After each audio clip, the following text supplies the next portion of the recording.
Hello, everyone. We are starting our review. We're reviewing Unit 1. So, Unit 1 is the foundations of American democracy.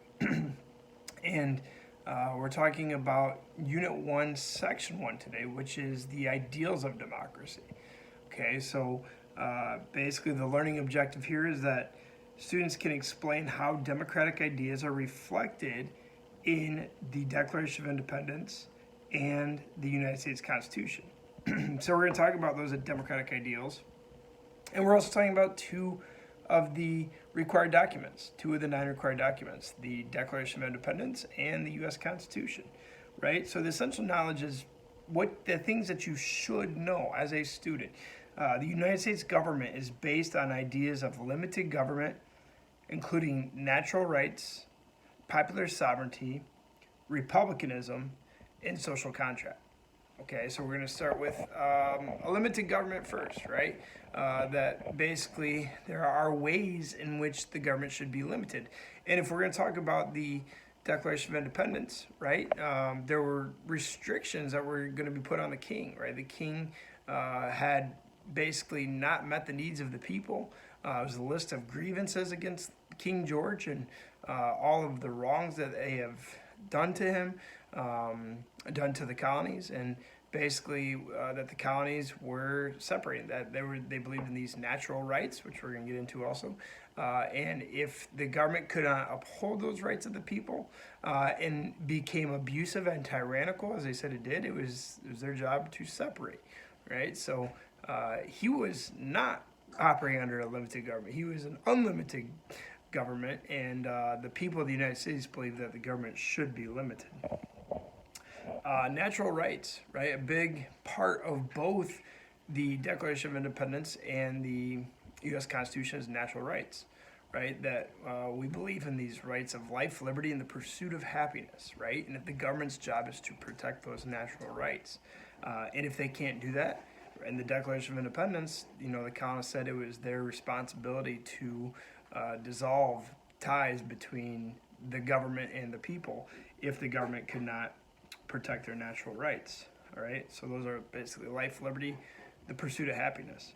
Popular sovereignty. Popular sovereignty is basically that the people, the popular opinions of the people, the popular votes and the opinions of the people have the right to govern. So that the right to govern is basically vested in the people, in the majority, in the popular sovereignty is a part of a democracy, which kind of leads us into our next idea, which is republicanism, right? Republicanism, or a Republican form of government, in which is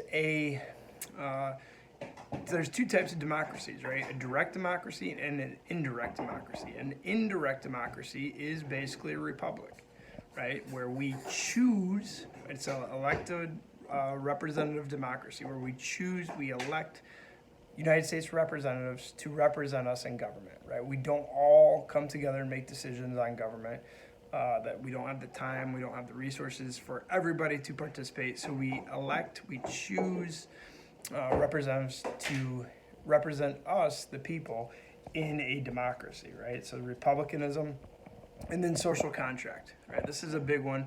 Remember, we were talking about Locke and Hobbes, and Locke believed that people were born with certain natural rights, right? Life, liberty, and property, which was eventually stolen by Thomas Jefferson in the Declaration of Independence, and he changes it to life, liberty, and the pursuit of happiness. But Locke believes that people are born free, and they're born with these certain natural rights, and the role of government is to protect those natural rights. And if the government can't protect those natural rights, the people have the right to disband their government. Whereas Hobbes believed that people were born evil, right? And that life without government would be a brutish, short, nasty type of life. And government was necessary, so this social contract, the contract between the government and the people, was necessary in order to provide order, to prevent people from becoming selfish and greedy and acting out in their selfish ways that government was necessary to maintain order, to protect people from themselves. So Locke believed that government was necessary to protect people's natural rights that they were born with, whereas Hobbes believed that the purpose of government was to protect people from each other, to maintain order, right? The second learning objective is that the Declaration of Independence, drafted by Jefferson with the help from Adams and Franklin, provides a foundation for popular sovereignty, right? It's basically all of these things. It's a limited government, limitations on King George, natural rights, right? That people are born with natural rights. Among them are life, liberty, and the pursuit of happiness, according to Jefferson, which he obviously borrowed from Locke. It's also so popular sovereignty, right? That the people have the right to make decisions in government, and that we shouldn't be governed by one tyrannical ruler. That we have the power to make decisions, and in a government, the power is vested in the people. So those are all ideas of the Declaration of Independence, right? And then the U.S. Constitution, drafted at the Philadelphia Convention, led by George Washington, with important contributions from Madison, Hamilton, and members of the Grand Committee, the committee responsible for writing the Constitution, provides the blueprint for a unique form of political democracy in the United States. And again, so if we're talking about the Constitution, right, let's start first with limited government, right? System of checks and balances, and separation of powers, and so separation of powers, checks and balances, federalism, right, that divides power between national and state government. Those are all ways in which government can be limited.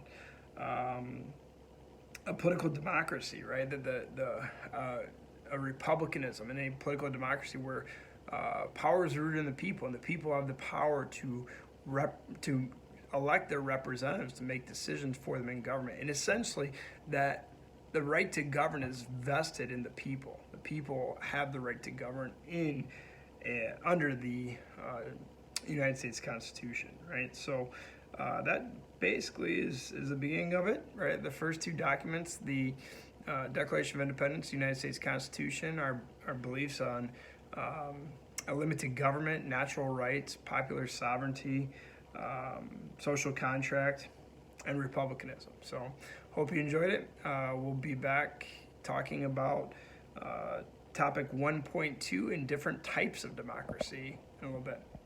Take care. Bye.